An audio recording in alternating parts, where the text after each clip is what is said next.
నటికుమార్ గారు నమస్తే సార్. నమస్తే నమస్తే అండి. సార్ నటికుమార్ గారు, తెలుగు ఫిల్మ్ ఇండస్ట్రీ అనేది most vulnerable film industry sir ఒక విధంగా చూసుకుంటే ఏంటంటే. ఎందుకంటే ఎవడికి కోపం వచ్చినా సరే మనకంటారు కదా! ముల్లొచ్చి ఆకు మీద పడ్డా, ఆకొచ్చి ముల్లు మీద పడ్డా దెబ్బ ఆక్కే అని. సో, ఫిల్మ్ ఇండస్ట్రీ ఒక విధంగా ఆకులా తయారవుతుందనమాట. ఎందుకంటే తెలంగాణలో ఏ గవర్నమెంట్ మారినా సరే, కొత్త గవర్నమెంట్ రాగానే ఫస్ట్ ఓపెన్ చేసేది డ్రగ్ కేసు. ఆ డ్రగ్ కేసు చివరికొచ్చేసి ఎక్కడ ఎండ్ అవుతుందంటే తెలుగు ఫిల్మ్ ఇండస్ట్రీలో ఎండ్ అవుతుంది.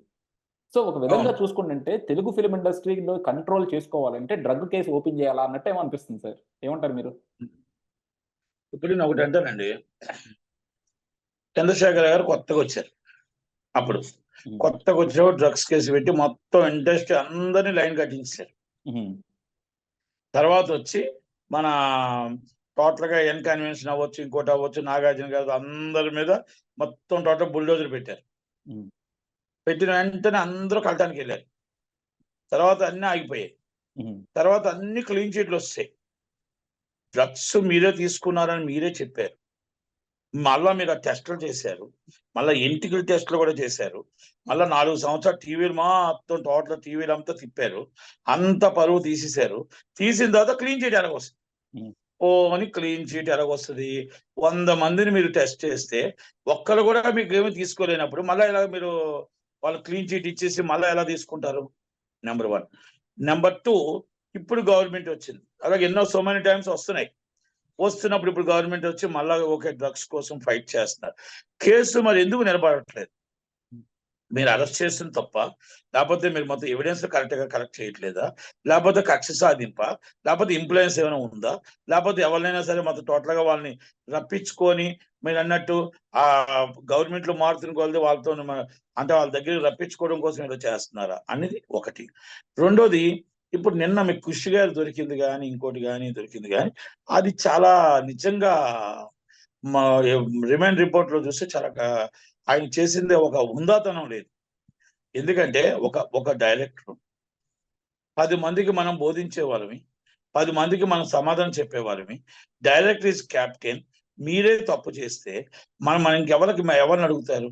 అంటే మీరు ఎందుకు తప్పు చేస్తే అంటానంటే, మీరు డ్రగ్స్ వాడి మీరు డ్రగ్స్ అమ్ముతున్నారా, లేకపోతే డ్రగ్స్ తీసుకున్నారా, ఏం తీసుకున్నారా రిమైండ్ రిపోర్ట్ లో ఏది జరుగుతుందని పక్కన పెడితే, ఈ రోజు మీరు ఈ విధంగా చేస్తే ఎంతమంది పిల్లలు నాశనం అయిపోతారు, ఎంతమంది యూత్ మిమ్మల్ని నమ్ముకున్నారు, మీ అభిమానించేవారు ఎంత దారుణం అయిపోతారు. ఒక్కసారి క్యారెక్టర్ కూడా కృషి కూడా ఇంతకు ముందు కూడా క్యారెక్టర్ కరెక్ట్ గా లేదు. ఎందుకంటే మ్యారేజ్ ఎందుకు అయిందో, మ్యారేజ్ ఎందుకు విడాకులు తీసుకున్నారు, ఎందుకు నేను వ్యక్తిగతంగా వెళ్ళాలంటే యాక్చువల్గా ఇది డ్రగ్స్ వచ్చింది కాబట్టి నేను వ్యక్తిగతంగా వెళ్ళాల్సి వస్తుంది కాబట్టి అది కూడా వెళ్ళను. అలాగే మరి ఆ తర్వాత నుంచి సినిమాలు ఎందుకు, మరి చాలా మంచి డైరెక్టర్, మరి అలాంటి నుంచి ఒక డైరెక్టర్ గా వచ్చిన తర్వాత ఆయన దగ్గర 150 మంది 200 మంది పనిచేస్తారు. అంటే క్యాప్టెనే తప్పు చేస్తున్నప్పుడు ఆ 150 మంది తప్పు చేయరా? అంటే ఇంక్లూడింగ్ ఆర్టిస్టులతో ఎక్కడ మీరు నేర్చుకుని ఉండాలి, లేకపోతే మీరైనా నేర్పించి ఉండాలి. మరి ఇవన్నీ కూడా ఆరా తీయాలి కదా. ఇలాంటప్పుడు ఇలాంటి వ్యక్తుల మీద చాలా సీరియస్ గా తీసుకోవాలి. ఫస్ట్ టైము ఒకసారి జరిగినప్పుడు, రెండోసారి జరిగినప్పుడు పీడీ యాక్ట్ లోనే వేసేయాలి. ఇలాంటి వాళ్ళని ఇండస్ట్రీ నుంచి డైరెక్షన్ కానీ ఇలాంటి వాళ్ళని ఇండస్ట్రీ ఉంచకూడదు, ఇంక్లూడింగ్ ఎవరైనా సరే. మేబీ నేను ఒకటే చెప్తున్నా, ఎవరైనా అవచ్చు, ఆర్టిస్టులైనా అవ్వచ్చు, ఎవరైనా అవ్వచ్చు. మెంబర్షిప్లు ఏం చేస్తున్నాయి? ఒక నిజంగా పాపం ఏ తప్పు చేయలేని ఎవరు సురేష్ కొండేటి అనే వ్యక్తి ఎక్కడో ఆయన పర్సనల్ బిజినెస్ లో ఆ పర్సనల్ లోని ఫెయిల్ అయిందని చెప్పి అవమానం పాలయ్యామని చెప్పి సురేష్ కొండేటి మీద బ్యాన్ చేశారు. సురేష్ కొండేటి మీద బ్యాన్ చేసి ఎందుకు చాలా ఓవర్ గా రియాక్ట్ అయ్యారనిపించింది సార్. సురేష్ కొండేటి మీద చేశారు. చాలా ఓవర్ గా రియాక్ట్ అయ్యారు.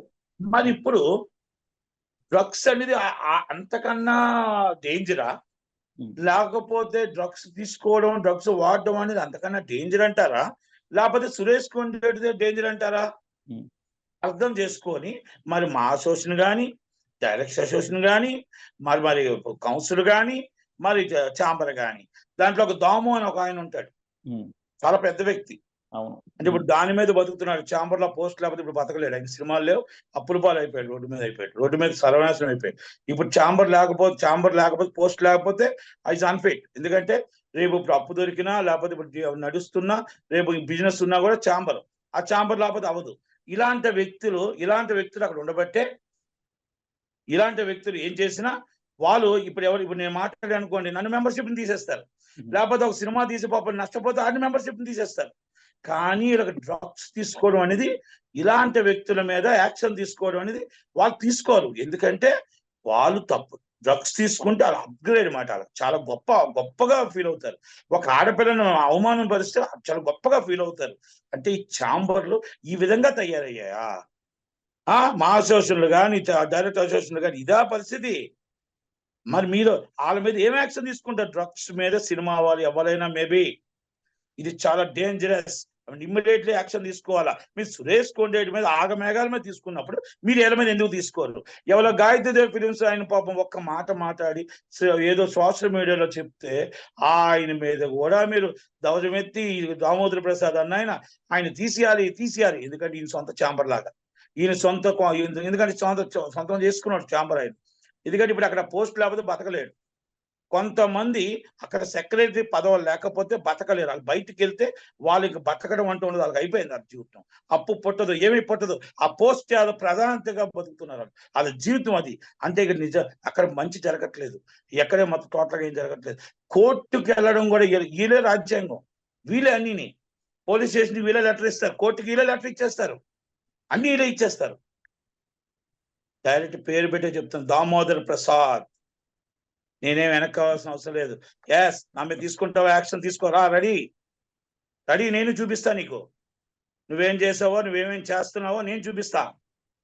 నువ్వేం చేస్తున్నావో నీకు సినిమాలు లేకుండా. అంతేగాని చిన్న వాళ్ళ మీద మెంబర్షిప్ తీసే వాళ్ళు డబ్బు కట్టుకున్నారండి. మెంబర్గా సినిమా తీసుకోవడానికో, హీరోయిజం చేయడానికో ఏదో తీసుకుంటే మీరు ఎక్కడ మీరు డిసిప్లిన్ తప్పారని తీసుకుంటారు. ఇప్పుడు నేను మాట్లాడిన మాట డిసిప్లిన్ తప్పారని చెప్పి మీరు యాక్షన్ పెడతారు. దానికి దిల్ రాజు గారు ఒత్తాసు పలుకుతారు. మరి డ్రగ్స్కి మీరు సపోర్ట్ చేస్తారా? నాకు సమాధానం చెప్పండి. మేము డ్రగ్స్ సపోర్ట్ చేస్తాం, డ్రగ్స్ తీసుకున్న ఆర్టిస్టులు ఎవరైనా అవ్వచ్చు, మేబీ మేము ఇంకా అప్గ్రేడ్ ఇస్తాం వాళ్ళకి, మేము వాళ్ళకి దండం ఇస్తాం, సన్మానం చేస్తామని చెప్పండి ఒకసారి. మీ పదవులు పెట్టుకొని అడ్డు పెట్టుకొని మీరు చేస్తుంది ఇదా? నా దగ్గరికి మళ్ళీ ఇప్పుడు చెప్తాను కదా, నాకు అపోజిషన్గా ఏమైనా మాట్లాడటానికి వస్తే నేను ఆ బండారం బయట పెట్టి వాళ్ళు అక్కడ ఏంటో నేను చెప్తాను. అందుకని అప్పటిదాకా నేనే ఊరుకుంటున్నాను. ఎందుకంటే కొంచెం ఓవర్ యాక్టింగ్ ఎక్కువైపోయింది కనుక ఛాంబర్లో ఇప్పటికైనా మీరు సురేష్ కొండేటి తీసుకుంది నిజం కరెక్ట్ అయితే, మరి ఇప్పుడు ఆయన అందరి మీద తీసుకోవడం కరెక్టే కదా, మరి వాళ్ళందరికీ మీరు రికమెండేషన్ ఎందుకు చేయట్లేదు? అంటే డ్రగ్స్ తీసుకున్న వాళ్ళు మీరు ఎందుకు పట్టించుకోవట్లేదు? అది నేను వ్యక్తిగతంగా వెళ్ళట్లేదు. ఇది కరెక్టా అనేది ఒక్కసారి ఆలోచించుకొని మీరు గుండెల మీద చేసి, చిన్న తప్పులు చేస్తేనే వాళ్ళని ఎవరో ఒకరు అలిసారని చెప్పి లైఫ్ మేము 3 సంవత్సరాలు సస్పెండ్ చేశారు, ఒకరు వచ్చి రోడ్డు మీద తిట్టారని చెప్పి 3 సంవత్సరాలు సస్పెండ్ చేశారు. మరి వీళ్ళందరూ ఇది తప్పు కాదండి? డ్రగ్స్ కానీ గంజాయి కానీ అసభ్యకరంగా చేస్తున్న ఆడవాళ్ళని ఇబ్బంది పడుతున్న వాళ్ళు కరెక్ట్ కాదా అని అడుగుతున్నా. అది మీ దృష్టిలో కరెక్ట్ కాదా? అంటే మీరు సమర్థిస్తున్నారా? అంటే మీకు అలవాట్లు ఉన్నాయా? అనుమానించాల్సి వస్తుంది. ఎందుకంటే మరి ఎందుకు మీరు పట్టించుకోవట్లేదు? మరి వాళ్ళందరూ చిన్న పాపం అమాయకులను తీసుకొని వెళ్ళి సస్పెండ్ చేస్తున్నారు, అమాయకులు తీసుకెళ్ళి లైఫ్ మెంబర్ని తీసేస్తున్నారు. రవిచంద్రన్ ఆయన ఏం చేశాడు? ఒక తిట్టాడు, మాట్లాడాడు, ఇంకొక వ్యక్తి సో మెనీ పీపుల్. మీరు వాళ్ళకంటే ఈ డ్రగ్స్ అనేది పెద్దదా కాదా? మరి ఇప్పుడు నేను మాట్లాడాను, నన్ను తీసేస్తారు. అంటే ఇది మీకు అలవాటు అయిపోయింది కనుక పోలీస్ డిపార్ట్మెంట్ కూడా ఇలాంటి వాళ్ళని క్షమించకూడదు. ఇలాంటి వాళ్ళు సినిమా వాళ్ళు అవ్వచ్చు, పొలిటికల్ లీడర్స్ అవ్వచ్చు, మేము సాఫ్ట్వేర్ అవ్వచ్చు, ఎవరైనా అవ్వచ్చు, ముందు తీసుకెళ్ళి లోన్ వేసేయండి, కూర్చోబెట్టి పీడీ యాక్ట్ పెట్టండి. First time and second time third time PD act పెట్టండి. ఎందుకు మీరు కూడా ధైర్యం చేయలేకపోతున్నారు? ఎందుకు మీరు పొలిటికల్ దగ్గర తల వంచవలసి వస్తుంది? రేవంత్ రెడ్డి గారు పిల్లల భవిష్యత్తు చూడండి, వాళ్ళ పిల్లల భవిష్యత్తులో చూడండి. డ్రగ్స్ అనేది మహమ్మారిని, ఇలాంటి వాళ్ళు ఎవరిని క్షమించొద్దు, ఇలాంటి వాళ్ళని దగ్గరికి రానివ్వద్దు. దయచేసి క్రిస్టియన్ ఇమ్మీడియట్లీ డైరెక్షన్ మెంబర్షిప్ నుంచి తొలగిస్తూ, ఆయన మహాసభ నుంచి కూడా తొలగించాలని, మెంబర్షిప్ నుంచి డైరెక్ట్గా శాశ్వతంగా తొలగించాలని, రిమైండ్ ఆల్రెడీ ఎఫ్ఐఆర్ ఉంది కాబట్టి ఇమ్మీడియట్లీ ఆయన్ని రిమూవ్ చేయాలని నా విన్నపం. Thank you sir, thank you. కాకపోతే ఒక పాయింట్ మాత్రం నిజం సార్, ఎందుకంటే ఇప్పుడు డ్రగ్స్ అనేది చాలా మొహమ్మారిగా తయారైంది అనమాట. ప్రతిసారి సినిమా ఇండస్ట్రీ, ఎందుకంటే సినిమా ఇండస్ట్రీని ఇప్పుడు కుర్రాళ్ళు కానీ అందరూ కూడా ఏంటంటే చాలా ప్రభావితం అవుతారు. సో సినిమా ఇండస్ట్రీ నిజంగా దీనికి దూరం ఉండాల్సింది, కానీ ప్రతిసారి సినిమా ఇండస్ట్రీనే చాలా దగ్గరగా ఉంటుంది దీనికి. సో దీని మీద కనుక మీరు అన్నట్టు స్ట్రిక్ట్ యాక్షన్ తీసుకోకపోతే రేపొద్దున ఇది సమాజం మీద చాలా ఇంపాక్ట్ క్రియేట్ చేస్తుంది. ఇది పోలీసులకు నిజంగా వాళ్ళకి ఎంత సంబంధం ఉంది ఏందన్న పక్కన పెట్టేసినా సరే, సినిమా యాక్టర్లు కూడా డ్రగ్స్ తీసుకుంటున్నారు, సినిమా డైరెక్టర్లు కూడా డ్రగ్స్ తీసుకుంటున్నారు అనే విషయాన్ని కుర్రకారు మీద మాత్రం చాలా ప్రభావం చూపిస్తుంది. రేపొద్దున భవిష్యత్ తరాలు నాశనం చేస్తుంది అది. వాళ్ళ వల్ల ఇంకొకరికి అవమానం వస్తుందండి. అందుకే మనం అలాంటి వాళ్ళ మీద తీసుకోవాలి, అమాయకుల మీద తీసుకోవడం కాదు. ఇప్పుడు డబ్బు పోగొట్టుకొని ఆవేదనతో మాట్లాడిన వాళ్ళ మీద తీసుకుంటారు. పాపం ఏదో వాళ్ళకు ఆవేశంతో మాట్లాడిన వాళ్ళ మీద తీసుకుంటున్నారు. డ్రగ్స్ తీసుకునేది మీకు మీ దృష్టిలో మంచిదా చెడుదా? మనం ఆ ఛాంబర్ తీసుకోవాలా, యాక్షన్ లేదా? మా అసోసియేషన్ తీసుకోవాలా లేదా? రికమెండెడ్ బై ఛాంబర్ రికమెండ్ చేయాలా లేదా? డైరెక్ట్ అసోసియేషన్ తీసుకోవాలి కదా. వాళ్ళ వల్ల ఇంకొకరు తప్పు రాకూడదు. మా ఇండస్ట్రీ చాలా గొప్పదని చెప్పుకోవాలి. నేను సురేష్ కొండరెడ్డి మీద తీసుకున్నారో, నటికుమార్ మీద తీసుకున్నారో, లేకపోతే ఇంకొకరి మీద తీసుకున్నారో అది నేను తప్పు పట్టట్లా. ఇది తీసుకోకపోతే మేము 100% తప్పు పడతాం, 100% తప్పు పడతాం. అది అక్కడ వ్యాపారం చేసుకోవద్దు, అక్కడ వ్యాపారం చేయొద్దు. అక్కడ వ్యాపారం చేయకుండా ఛాంబర్ని నడపండి, అంతేగాని వ్యాపారం చేయొద్దు. అంటే ఒకరు ప్రెసిడెంట్ గా కూర్చుంటారు, ఒకరు 150 కోట్లు అప్పు తీసుకుంటారు. ఒకరు ప్రెసిడెంట్ గా సెక్రటరీగా కూర్చుంటాడు, దాంట్లో 4 కోట్లు అప్పు తీసుకుంటాడు. దాంట్లో ఇంకొకరు టోటల్ గా ఫెడరేషన్ నుంచి ఇంకొకరు వస్తారు, దాంట్లో 33 కోట్లు అప్పు తీసుకుంటారు. ఏంటిది ఇది? అంటే మీకు కౌన్సిల్ను ఛాంబర్ను ఇవన్నీ ఉన్నది ఏంటిది? అంటే మీకు హోదా చూపించుకొని అక్కడ అప్పులు తీసుకోవడానికా? మీ సినిమాలు చేసుకోవడానికా? అంటే ప్రజలు మాత్రం సినిమా నిర్మాతలు అందరూ కూడా అలాగ ఉండిపోవాలా? ఇదా మీకు న్యాయం? ఆ పదవి పోకూడదు. పదవి పోతే మళ్ళీ మీకు ఎవరెవరు ఇక్కడ ఆ పదవులను సంపాదించుకోవాలా? అంటే దిల్ రాజు చెప్తారు కదా, ఇక్కడ దందా చేయడానికి వచ్చాము, దందా చేసుకుని వెళ్తామని. మరి దందే చేస్తున్నాడు ఆయన. దందా చేయడానికి ఛాంబర్లు కావండి. మనం ఛాంబర్ అనేది మొత్తం టోటల్ గా అందరికీ కూడా సమయంగా చెయ్యాలి. అంతే, దంద చేయడానికి ఛాంబర్లు అవసరం లే. అది దాంట్లో బయలలో చూసుకోండి, బయలలో రాయమానండి, మేము దందానే చేస్తాం రాయమానండి. ప్రొడ్యూసర్ గిల్ట్ రాసుకున్నాడు, అది దీంట్లో రాయడానికి ఉండదు.